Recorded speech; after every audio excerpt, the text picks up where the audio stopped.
Good morning friends, welcome to the prelims booster session. आज का पहला टॉपिक है मिशन उत्कर्ष। ये टॉपिक आपके सोशल इश्यूज़ के लिए इंपॉर्टेंट है। मिनिस्ट्री ऑफ आयुष और ministry of women and child development ने एक एमओयू साइन किया है एडोलेसेंट गर्ल्स में न्यूट्रिशनल इंप्रूवमेंट के लिए आयुर्वेदा इंटरवेंशंस के थ्रू। तो अब हम देखते हैं मिशन उत्कर्ष है क्या। तो बेसिकली जो एडोलेसेंट गर्ल्स हैं उनकी न्यूट्रिशन को इम्प्रूव करने का इनिशिएटिव है आयुर्वेदा का यूज़ करते हुए। 15 सेंट्रल मिनिस्ट्रीज़ और डिपार्टमेंट्स इसमें काम करेंगे इकट्ठे होकर, और 5 एस्पिरेशनल डिस्ट्रिक्ट्स में पायलट प्रोजेक्ट की तरह इसको लॉन्च किया जा रहा है 5 स्टेट्स में। असम, छत्तीसगढ़, झारखंड, महाराष्ट्र और राजस्थान के एक एक डिस्ट्रिक्ट को चूज़ किया गया है, और लगभग 95,000 एडोलेसेंट गर्ल्स को इसका बेनिफिट दिया जाएगा ताकि अनीमिया से डील किया जा सके। और ये जो डिस्ट्रिक्ट्स भी हैं ये अनीमिया प्रोन डिस्ट्रिक्ट्स है। अनीमिया क्या होता है?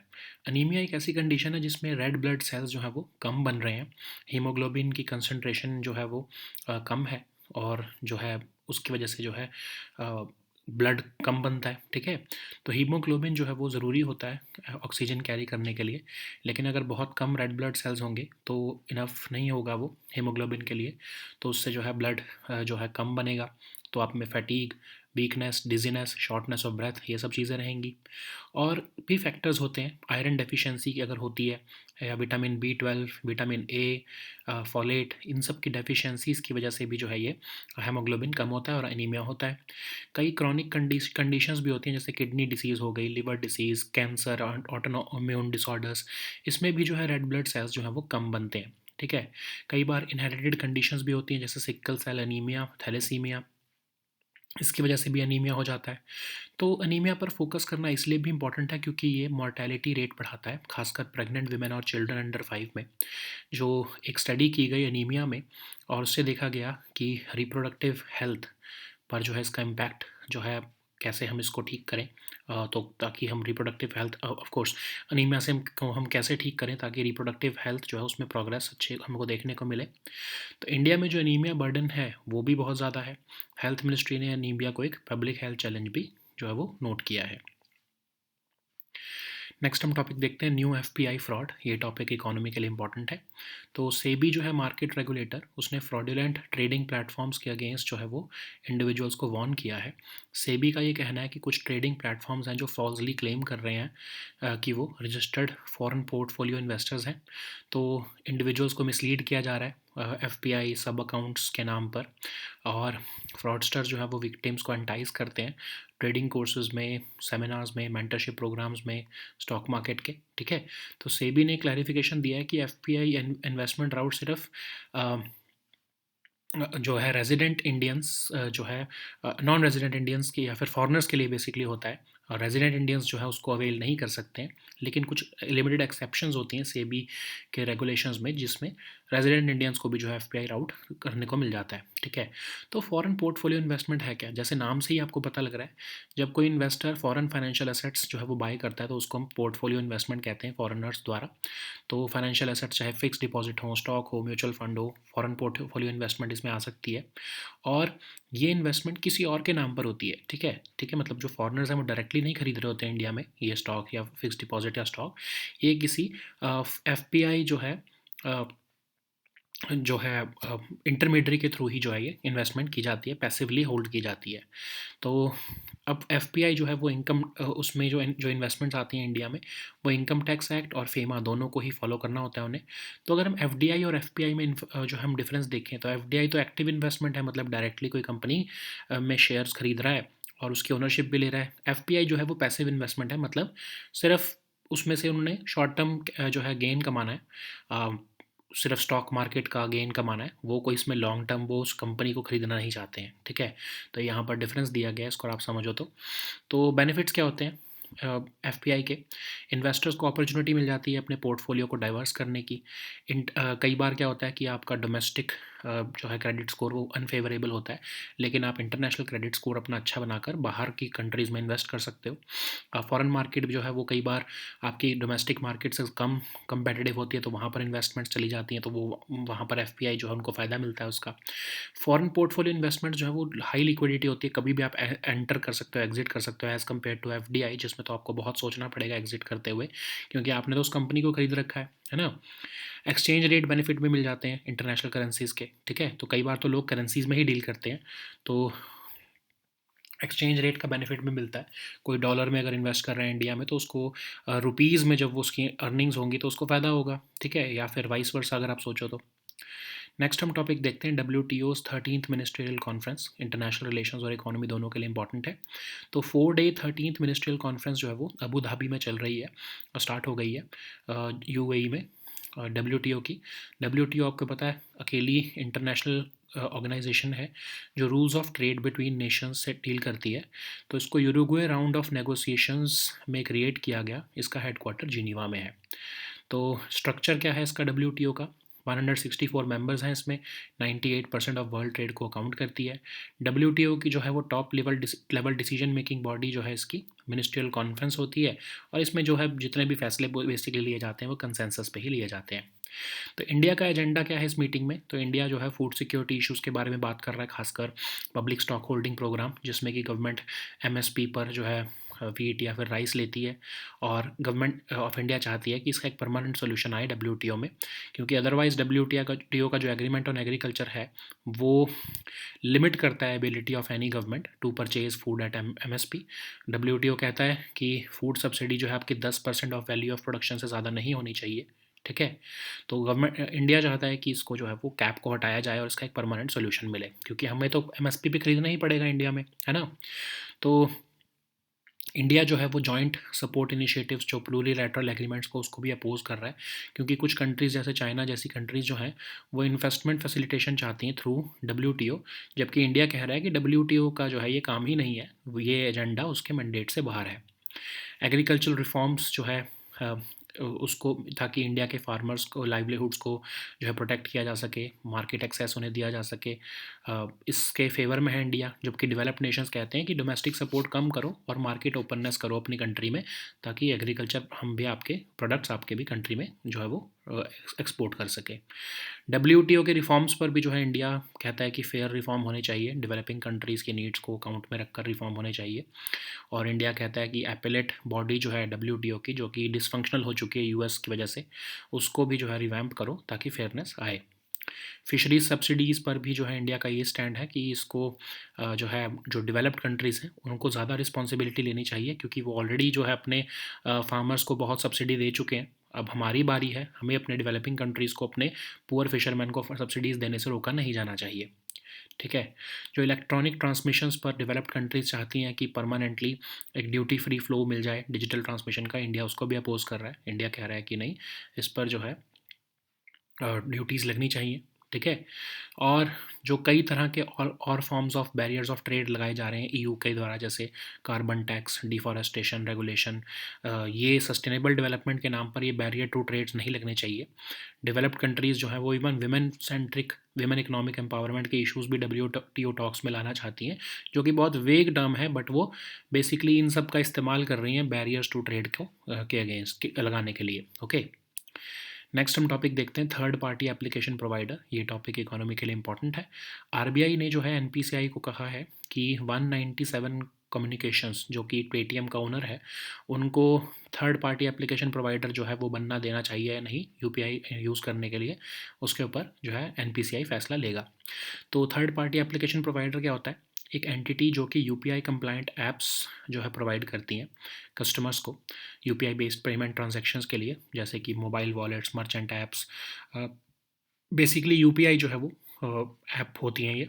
तो UPI का इंफ्रास्ट्रक्चर लीवरेज करने के लिए ये अलाउ किया जाता है NPCI द्वारा, कुछ सिक्योरिटी स्टैंडर्ड्स अगर वो अडेयर करें तो लाइसेंस लेकर वो जो है ऐप्स चल है जो अपना UPI ऐप्स चला सकती हैं, ठीक है। जैसे अमेज़ॉन पे है, गूगल पे है, ग्रो है, जुपिटर मनी, मोबीक्विक, आप कोई भी सुनो तो आप ये सब UPI की थर्ड पार्टी ऐप्स हैं, ओके। नेक्स्ट हम टॉपिक देखते हैं गर्भिणी GA2। ये टॉपिक सोशल इश्यूज़ के लिए इंपॉर्टेंट है।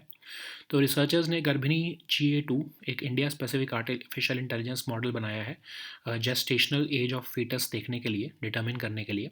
तो गर्भिणी GA2 प्रिसाइजली डिटर्मिन करता है age of a foetus in a pregnant women उसके सेकेंड और थर्ड ट्राइमेस्टर्स के टाइम पर। तो इसको डिज़ाइन किसने किया है? IIT मद्रास ने और translational health science and technology institute Faridabad ने, जो कि interdisciplinary group of advanced research studies on birth outcomes का ही पार्ट है, डिपार्टमेंट ऑफ बायोटेक्नोलॉजी के इनिशिएटिव गर्भिणी प्रोग्राम का। तो गर्भिणी GA2 जो है वो एक्यूरेटली एस्टिमेट करेगा फीटस की एज और जो है एरर को रिड्यूस कर देगा ऑलमोस्ट 3 टाइम्स। ठीक है, जेस्टेशनल एज को एक्यूरेटली जो है वो डिटर्मिन करना नेसेसरी है प्रेग्नेंट वीमेन के लिए, ताकि प्रिसाइज डिलीवरी डेट्स प्रिडिक्ट की जा सकें और मैटरनल और infant health care outcomes, mortality rates को रिड्यूस करना, ये सब भी जो है गर्भिणी GA2 कर सकता है। ठीक है, तो translational health science and technology institute जो है एक ऑटोनॉमस इंस्टीट्यूट है बायोटेक्नोलॉजी का under ministry of science and technology. 2009 में इसको फरीदाबाद में बनाया गया था, हरियाणा में। और ये मल्टी डिसिप्लिनरी टीम्स को इंटीग्रेट करता है जो कि मेडिसिन, साइंस, बायोटेक्नोलॉजी की फील्ड में काम कर रही हैं। ओके, नेक्स्ट हम टॉपिक देखते हैं स्ट्रेटोस्फेरिक एरोसोल इंटरवेंशन। इन्वायरमेंट के लिए टॉपिक इंपॉर्टेंट है। तो एक रिसेंटली स्टडी आई है जिसमें कि इम्पैक्ट देखा जा रहा है स्ट्रेटोस्फेरिक एरोसोल इंटरवेंशन का, ताकि ग्लोबल वार्मिंग इफेक्ट्स को वेस्ट एशिया में कैसे कम किया जा सके, नॉर्थ अमेरिका में भी। तो स्ट्रेटोस्फेरिक एरोसोल इंटरवेंशन बेसिकली एक जियो इंजीनियरिंग और क्लाइमेट इंजीनियरिंग अप्रोच है जो कि टाइनी रिफ्लेक्टिव पार्टिकल्स या एरोसोल्स का यूज़ करते हैं सनलाइट को रिफ्लेक्ट करने के लिए स्पेस में, so as to cool the planet. Okay, तो ये कूलिंग इफेक्ट्स ऑफ जो वॉल्केनिक इरप्शंस द्वारा होते हैं उसको मिमिक कर रहा है, जिसमें कि जैसे आपने माउंट पिनाट्यूबो में देखा होगा 1991 में कि सल्फ़र जो है वो एटमॉस्फेयर में फैल गया था, उसकी वजह से सनलाइट रिफ्लेक्ट बैक हुई स्पेस में और एक कूलिंग इफेक्ट आ गया था एटमॉस्फेयर में हमारे अर्थ पर बराबर, मतलब कूलिंग इफेक्ट ज़्यादा होने लगा था। तो ये ऐसा माना जाता है कि जितनी रेडिएशन को स्कैटर कर दिया जाएगा स्ट्रेटोस्फेयर में एरोसोल्स द्वारा, उतनी ही कम जो है वो सनलाइट या फिर हीट एब्जॉर्ब की जाएगी ट्रोपोस्फेयर द्वारा। तो जो है वेदर प्राइमरली जो है वो ठंडा रहेगा। ठीक है, तो इसके अंदर यही प्लान किया जाता है कि सल्फ़र पार्टिकल्स को शूट किया जाए स्ट्रेटोस्फेयर में कैनन्स के थ्रू या किसी भी बैलून्स के थ्रू या एयरक्राफ्ट के थ्रू, ताकि जो है ये आर्टिफिशियल एरोसोल लेयर बना दी जाए और ग्लोबल वार्मिंग से डील किया जा सके। एरोसोल्स क्या होते हैं? सॉलिड या लिक्विड पार्टिकल्स जो कि एयर और गैस में सस्पेंडेड हैं, या तो डायरेक्टली एमिट होते हैं एटमॉस्फेयर में, प्राइमरी एरोसोल्स, या फिर प्रोड्यूस किए जाते हैं एटमॉस्फेयर में फ्रॉम प्रीकर्सर गैसेस जिनको हम सेकेंडरी एरोसोल्स कहते हैं। तो visible forms of atmospheric aerosol plumes जो है वो स्मोक, स्मॉग, हेज और डस्ट हैं। ओके, नेक्स्ट हम टॉपिक देखते हैं इंद्र RB-25-240N। ये टॉपिक आपके सिक्योरिटी के लिए इंपॉर्टेंट है। हैदराबाद बेस्ड एक प्राइवेट कंपनी ने fully indigenous micro turbojet engine Indra RB-25-240N जो है वो बनाया है। ये एक माइक्रो टर्बोजेट इंजन है, डिज़ाइन और डेवलप किया गया है Hyderabad based Raghuvanshi machine tools द्वारा IIT हैदराबाद के सपोर्ट से। प्राइमरीली इसको डेवलप किया गया है UAV के लिए या ड्रोन्स के लिए। तो टर्बोजेट इंजन क्या होता है? एक जेट इंजन जो कि प्रोड्यूस करता है all of its thrust by ejecting high energy gas stream engine के एग्जॉस्ट नोजल से। 100% ऑफ द एयर इसमें एंटर करती है टर्बोजेट इंजन में और इंजन के कोर तक पहुंचती है, एज़ कम्पेयर टू टर्बोफैन जिसमें कि इंजन के जो है एयर जो है वो बाईपास करती है। ठीक है, so now let us see all these topics in English. So the first topic is Mission Utkarsh. This topic is important for your social issues. So Ministry of Ayush and Ministry of Women and Child Development have signed an MOU for the nutritional improvement in adolescent girls through Ayurveda interventions. So it will be a joint public health initiative for anemia control among adolescent girls using Ayurveda interventions in 5 districts under Mission Utkarsh. So the central government has launched this initiative to improve nutrition in adolescent girls using Ayurveda. So 15 central ministries or departments will work together to elevate districts at the bottom, state and national averages. So initially this program would be launched in the 5 aspirational districts of 5 states as a pilot project. So these states are Assam, Chhattisgarh, Jharkhand, Maharashtra, and Rajasthan. The aim is to have nutritional improvement among approximately 95,000 adolescent girls in anemia prone districts. So, what is anemia? So, as per WHO, anemia is a condition in which the number of red blood cells or the hemoglobin concentration within them is lower than normal. Hemoglobin is needed to carry oxygen. So, if there are too few red blood cells and they are not enough to support hemoglobin, there will be a decreased capacity of the blood to carry oxygen to the body's tissues, which would result in symptoms like fatigue, weakness, dizziness, and shortness of breath, among others. So there are certain factors which contribute towards this anemia or the problem of anemia, such as iron deficiency, although deficiencies in other nutrition, other minerals like folate, vitamin B12, and vitamin A are also important causes. Certain chronic conditions like kidney disease, liver disease, cancer, or autoimmune disorders can also interfere with the production of red blood cells.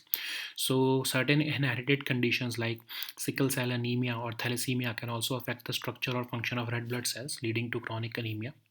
So why should we be focusing on anemia? Anemia is related to morbidity and mortality, and the population groups usually considered to be most vulnerable are pregnant women and children under 5. So a prevalence study on anemia is useful to monitor the progress of reproductive health also. Okay, so India has a huge anemia problem, and Ministry of Health has also identified it as a public health challenge. So the next topic is new FPI fraud. This topic is important for your economy section. So market regulator SEBI has warned individuals against fraudulent trading platforms, and it has said that certain trading platforms are falsely claiming or suggesting affiliation with its registered FPIs. So these platforms are misleading individuals by claiming to offer them trading opportunities through FPI or FII sub accounts or institutional accounts with special privileges. SEBI has said that it has received many complaints where fraudsters are enticing victims through online trading courses, seminars, or mentorship programs in the stock market. SEBI has said that FPI investment route is unavailable. Okay, remember that is unavailable to resident Indians, but there are certain exceptions, very limited, as outlined in the SEBI regulation of rules of 2019. So, anyways, what is foreign portfolio investment? So, it involves an investor buying foreign financial assets. It involves an array of financial assets like FDs, stocks, and mutual funds. All these investments are passively held by the investors. So, investors who invest in foreign portfolios are known as foreign portfolio investors, and foreign portfolios increase the volatility. As a result, it leads to increased risk. FPIs also need to follow the Income Tax Act and Foreign Exchange Management Act provisions while dealing within India. Okay, or investing in India. So, what is the difference between foreign direct investment and FPI? So, of course, FDI is an active investment in which a foreign company invests in an Indian company and buys its shares so as to run the operations in India through that company. But in FPI, this is a passive investment. They are investing only to earn money or to generate interest or to deal with the shares of that company in the stock exchange. They do not have any obligation or intention to invest in the company for long term objectives. So, what are the benefits of FPI? Of course, it provides investors with an opportunity to diversify their portfolio. Suppose if you are incurring major losses in investments that you have made in India, you can accrue profit in investments from, let's say, China. Okay, so investors can also get access to increased amount of credit in foreign countries. Sometimes their domestic credit score is unfavorable. That's why they invest in foreign countries. Sometimes foreign market can be also be less competitive than the domestic market. So this FPI gives you an access to broader or bigger markets. Foreign portfolio investments also are very liquid as compared to FDI. So this is a very seamless form of investment. So investors can also leverage the dynamic nature of international currencies and benefit from it. Okay. So the next topic is WTO's 13th Ministerial Conference. This topic is important for your economy and your international relations topic. So 4-day 13th Ministerial Conference started on February 26 in Abu Dhabi, and Indian delegation led by Commerce and Industry Minister Piyush Goyal is participating in it. So what is WTO?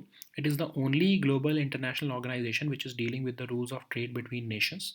It was created by Uruguay round negotiations and it is headquartered in Geneva.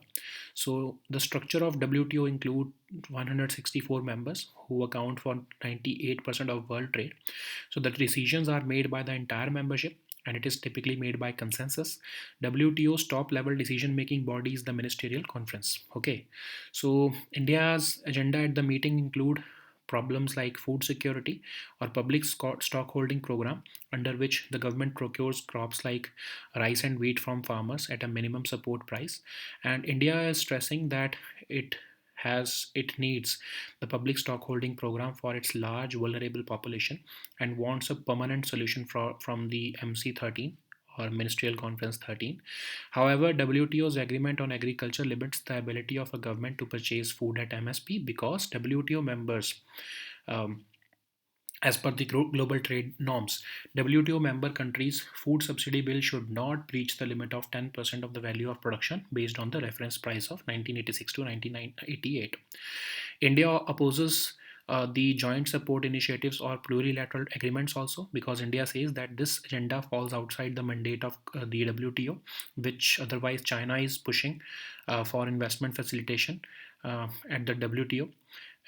India is also uh, uh, determined to protect farmers' livelihoods and ensure equitable market access.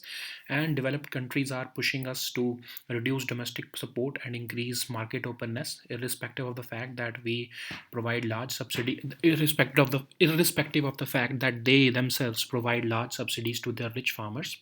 So WTO, India is also supporting fair reforms for WTO and saying that it needs to take into account the needs of developing countries.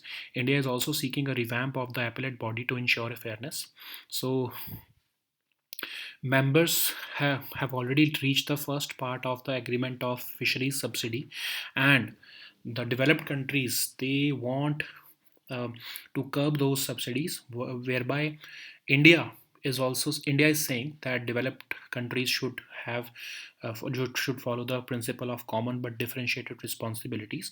They should bear more responsibility based on the polluter pay principle, and developing countries should be allowed to give subsidies to their poor fishermen because uh, we are behind the schedule in this area.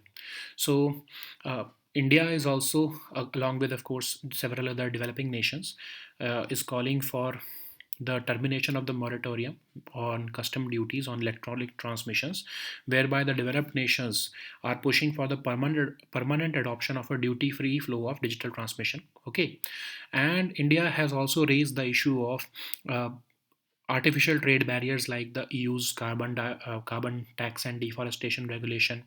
Even developed countries are using agendas like women economic empowerment issues in WTO talks, which is nothing but barriers to trade that they want to erect against exports from India or other developing countries. So the next topic is third party application provider. This topic is important for your economy section. So RBI has recently asked NPCI to examine the request of 197 Communications, which owns Paytm, to become a third party application provider for UPI interface operation, operation of the Paytm application. So what is third party application provider? It is an entity which provides UPI compliant apps to the end user customers to facilitate UPI based transactions. So these applications could be mobile wallets, merchant apps, or any other platform which utilizes UPI for payments. So these third-party application providers leverage the UPI infrastructure provided by NPCI, and they have to be responsible for ensuring that their applications adhere to security standards and compliance guidelines by NPCI. So, as per the current regulations, payment service providers need to obtain uh, third-party app a third-party application provider license from NPCI before commencing their operations. So the next topic is Garbhini GA2. This topic is important for your social issues. So researchers have recently developed GA2, an India-specific artificial intelligence model to precisely determine the gestational age of a fetus. So what is Garbhini GA2? It is the first India-specific artificial intelligence model to precisely determine the age of a fetus in a pregnant woman in the second and third trimesters. It has been designed by researchers at the IIT Madras and Translational Health Science and Technology Institute of Faridabad, and it is a part of interdisciplinary group of for advanced research on birth outcomes, the Department of Biotechnology India Initiative Garbhini program. And Garbhini GA2 basically would accurately estimate the fetus age, reducing error by almost 3 times. Accurate gestational age is necessary for the appropriate care of pregnant women and for determining precise delivery dates. So it will contribute to improved maternal and infant healthcare outcomes and reducing mortality rates. So what is Translational Health Science and Technology Institute? It is an autonomous institute of biotechnology under the Ministry of Science and Technology, and with the primary ideology of contributing most of its work beyond discovery and research. It was established in 2009 in Faridabad, Haryana, and it integrates multidisciplinary teams from the fields of medicine, science, and technology. So the next topic is stratospheric aerosol intervention. This topic is important for your environment section. So a recent study which looked at the impact of stratospheric aerosol intervention in mitigating global warming effects in West Asia and North Africa. So what is stratospheric aerosol intervention? It is a form of geoengineering or climate engineering approach which uses tiny reflective particles or aerosols to reflect sunlight into space so as to cool down the planet. So basically it is mimicking the cooling effects of volcanic eruptions like we have seen in the Mount Pinatubo in 1991. So we'll be injecting sulfur dioxide directly into the stratosphere so as to form sunlight reflecting sulfate aerosols. It is believed that as more radiation is scattered into the atmosphere by aerosols, less would be absorbed by the troposphere.